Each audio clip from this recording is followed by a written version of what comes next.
Hi there. So today I'm going to be making my version of a keto pecan pie.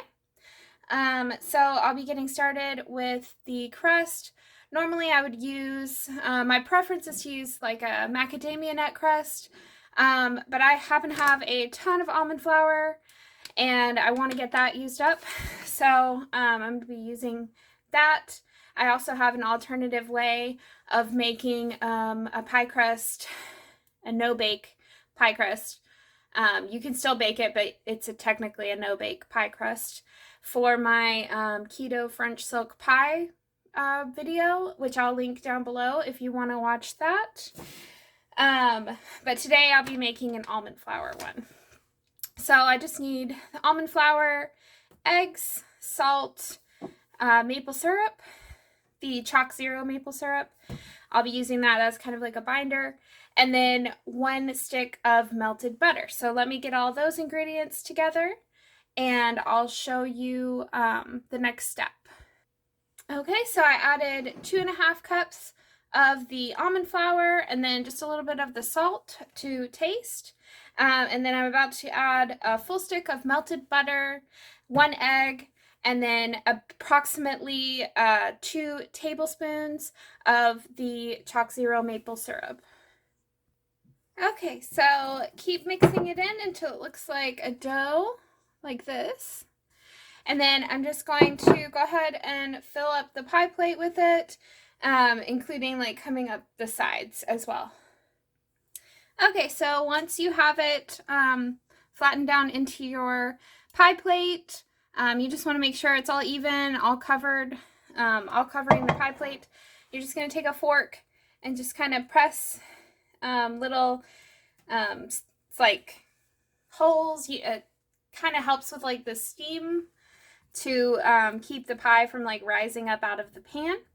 So just press the fork down all over the pie, and then once you're done with that, I have the oven preheated to 350.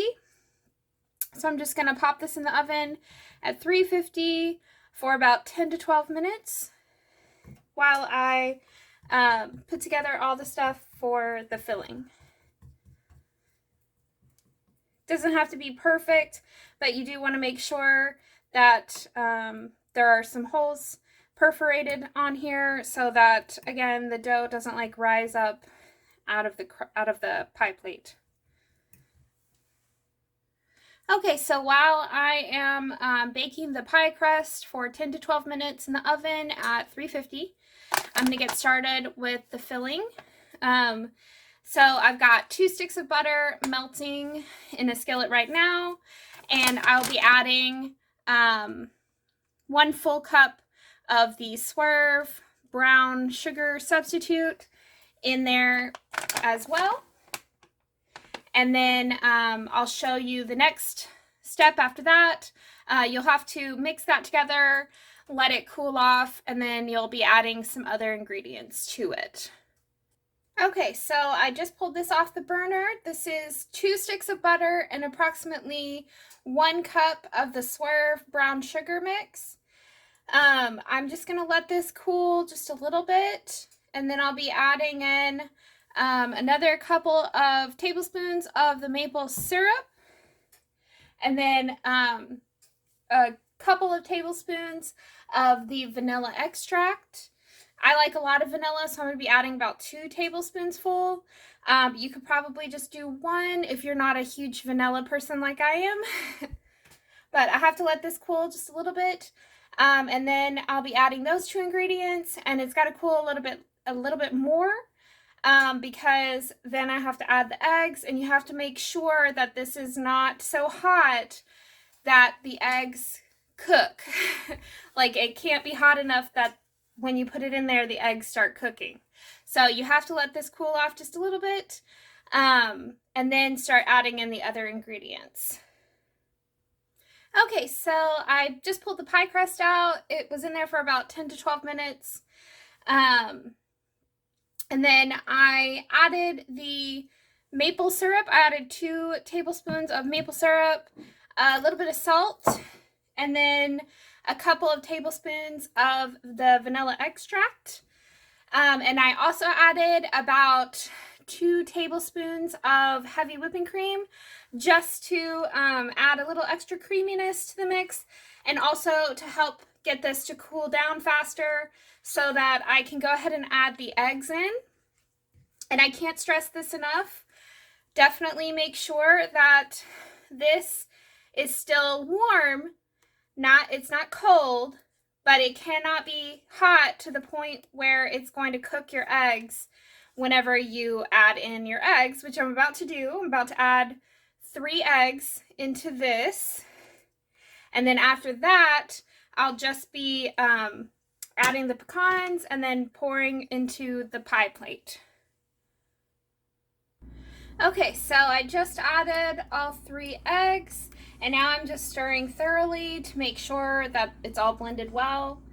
And then I'm going to start layering in the filling and the pecans into the pie shell.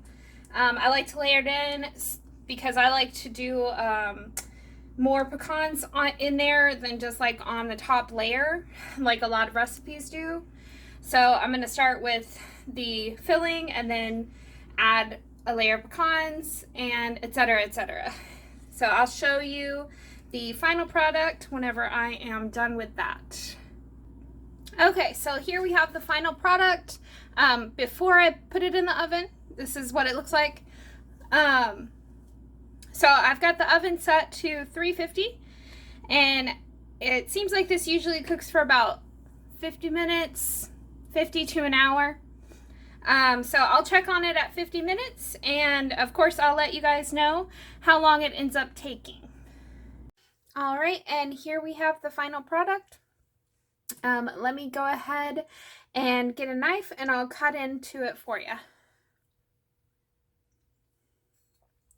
And here we have the final product. Fairly simple to make. Not too difficult, not too time consuming. There are a few dishes to do, but not really that bad. Yeah. Comment down below if you end up trying this recipe out and let me know what you think. And as always, be sure to like, share, comment, and subscribe to see all the new videos that I'm going to be coming out with. Make sure to hit the bell notification and it will alert you whenever I upload new videos just like these. All right, thanks so much, guys. Happy holidays.